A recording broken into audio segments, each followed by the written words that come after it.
নাগরিক কমিটির নাসির, নাগরিক কমিটির উমামা, এই সকল বাম নেতৃবৃন্দ বাঙালি পাহাড়ি সংঘাত লাগানোর চেষ্টা করছে। এই বাম সামদেরকে বলতে চাই, কলিজা ছিঁড়ে ফেলবো বাংলাদেশ নিয়ে ষড়যন্ত্র করলে, ছিঁড়ে ফেলবো, জাস্ট ছিঁড়ে ফেলবো। এই বাম সাম যারা শয়তানি করছে সবাই সতর্ক থাকেন।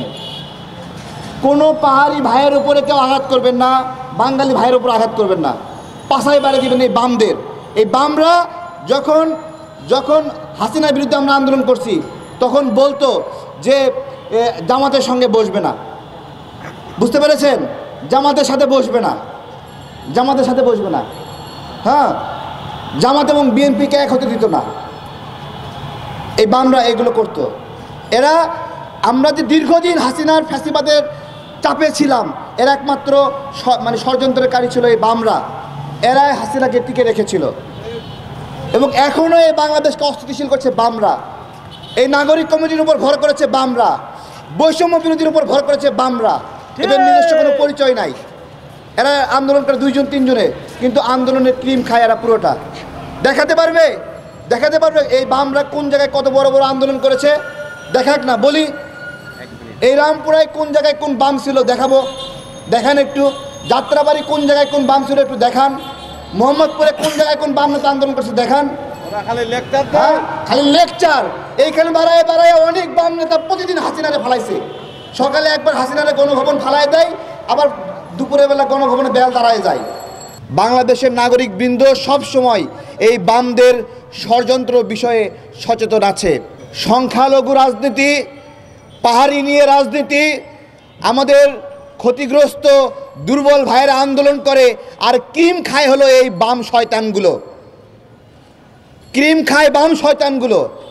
স্বভাব তো যারা সংখ্যায় বেশি তারা শক্তিশালী, যারা সংখ্যায় কম তারা দুর্বল, তাই না? দুর্বলরা এক জায়গায় হবে, খুব স্বাভাবিক। কিন্তু ঘটনা হলো দুর্বলরা যখন এক জায়গায় হয়, ওইটার মধ্যে যে আবার শক্তিশালী সে আবার অন্য দুর্বলদেরকে ঠকায়। বিশ্বাস হচ্ছে না? হিন্দু বৌদ্ধ মুসলিম, হিন্দু বৌদ্ধ খ্রিস্টান ঐক্য পরিষদ, এই হিন্দুরা হিন্দু বৌদ্ধ খ্রিস্টান ঐক্য পরিষদকে এক জায়গায় করছে। দেখেন, এক জায়গায় করলো, আন্দোলন করলো, কিন্তু হিন্দুরাই সব চাকরি বাকরি নিয়ে নিল। খ্রিস্টানদের কোনো চাকরি আছে? বৌদ্ধদের কোনো চাকরি আছে? এক হিন্দুই আন্দোলন করে সংখ্যালঘু ফিলিংস দিয়া 32% চাকরি লয়ে গেছে। ঠিক একইভাবে পাহাড়ের ভাইদেরকে বলছি, সবাই মিলে আন্দোলন করেন না? পাহাড়ি আন্দোলন, আদিবাসী আন্দোলন, যতই আন্দোলন করেন, আপনার এই আন্দোলনের মিষ্টি খায় ফেলাবে চাকমারা। কি দাদা, খাবেনি? খায়নি? খায়। হ্যাঁ, ত্রিপুরাদের খানা নাই, মারমাদের খানা নাই, ম্রোদের খানা নাই, বোমদের খানা নাই, কারু খাওয়া নাই। আর সাঁওতালদেরকে কেউ স্বীকারই করে না। সাঁওতাল নামে কোনো উপজাতি, আদিবাসী, ক্ষুদ্র নৃগোষ্ঠী বা যেই নামে যে ডাকুক আছে, যে এটা কেউ স্বীকার করে না। আমাদের পাহাড়ের ভাইরা তো সেখানে একটা ঘর বানায় থাকতে পারে, সাঁওতালদের নিজের কোনো ঘরও নাই। আসেনি? ঘর আছে। এক একদিনের বাড়ির খুলিতে গিয়ে একটা পলিথিনে তাঁবু টাঙবে, সেই তাঁবুর নিচে ঘুমাবে। আমি পাহাড়ের ভাইদেরকে বলবো, আমরা একটা ব্যানার বানিয়েছি বাংলাদেশি। এই বাংলাদেশের সকল জাতিগোষ্ঠী এখানে আমরা এক জায়গায় করেছি।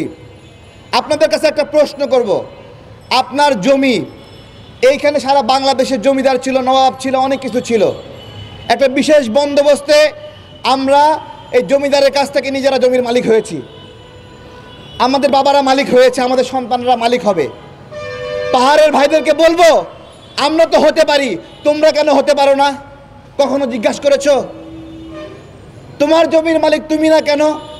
তোমার জমির মালিক একজন হেডম্যান কেন? তোমার জমির মালিক একজন রাজা কেন? বলো।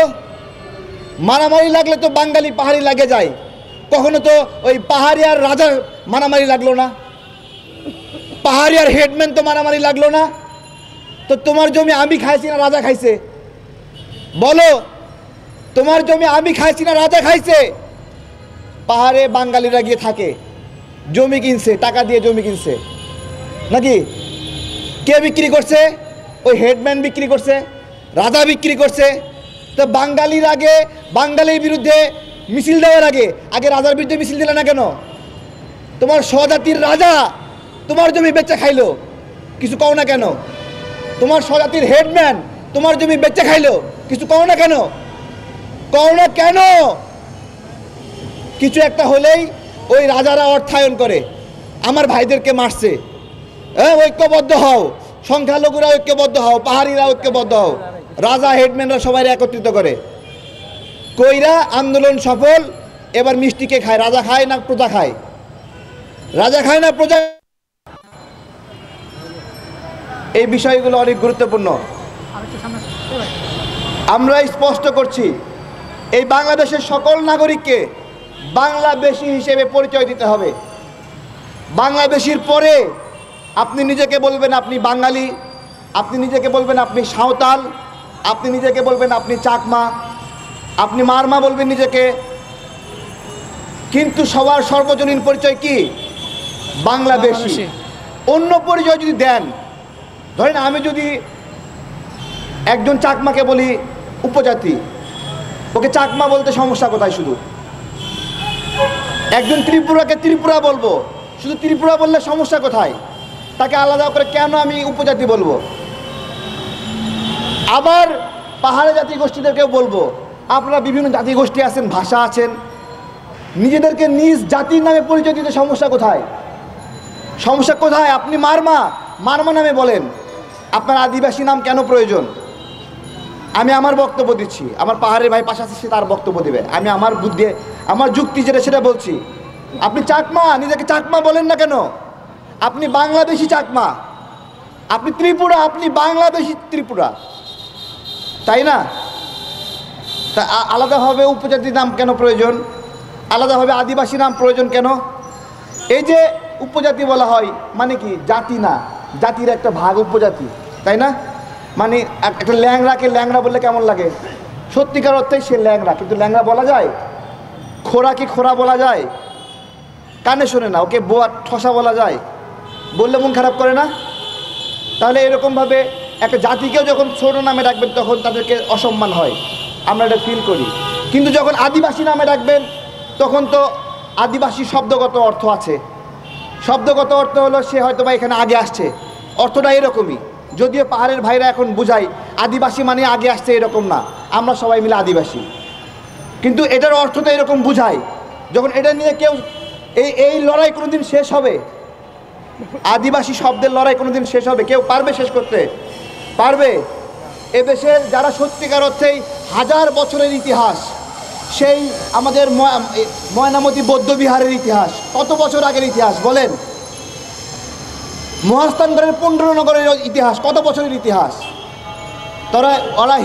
ওরা হিন্দি ভাষায় কথা বলতো, উর্দু ভাষায় কথা বলতো, না বাংলা ভাষায় কথা বলতো, তাই না? এই বিষয়গুলো নিয়ে বিবাদ সম্পাদন করার উদ্দেশ্যেই আমাদের একটাই পরিচয়, সেটা কি? আমরা বাংলাদেশী। বাংলাদেশ, এর বাইরে কোনো পরিচয় আছে? না, এর বাইরে কোনো পরিচয় নাই। এই বাম সাম যারা শয়তানি করছে সবাই সতর্ক থাকেন, কোনো পাহাড়ি ভাইয়ের উপরে কেউ আঘাত করবেন না, বাঙালি ভাইয়ের উপর আঘাত করবেন না, পাশায় বাড়ি দিবেন এই বামদের। এই বামরা যখন যখন হাসিনার বিরুদ্ধে আমরা আন্দোলন করছি তখন বলতো যে জামাতের সঙ্গে বসবে না, বুঝতে পেরেছেন?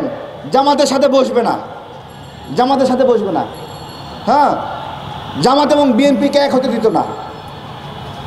এই বামরা এগুলো করতো। এরা, আমরা যে দীর্ঘদিন হাসিনার ফ্যাসিবাদের চাপে ছিলাম, এরা একমাত্র মানে ষড়যন্ত্রকারী ছিল এই বামরা। এরাই হাসিনাকে টিকে রেখেছিল এবং এখনও এই বাংলাদেশকে অস্থিতিশীল করছে বামরা। এই নাগরিক কমিটির উপর ভর করেছে বামরা, বৈষম্য বিরোধীর উপর ভর করেছে বামরা। এদের নিজস্ব কোনো পরিচয় নাই। এরা আন্দোলন করে দুইজন তিনজনে, কিন্তু আন্দোলনের ক্রিম খায় এরা পুরোটা। দেখাতে পারবে? দেখাতে পারবে এই বামরা কোন জায়গায় কত বড় বড় আন্দোলন করেছে? দেখাক না, বলি এই রামপুরায় কোন জায়গায় কোন বাম ছিল দেখাবো, দেখান একটু।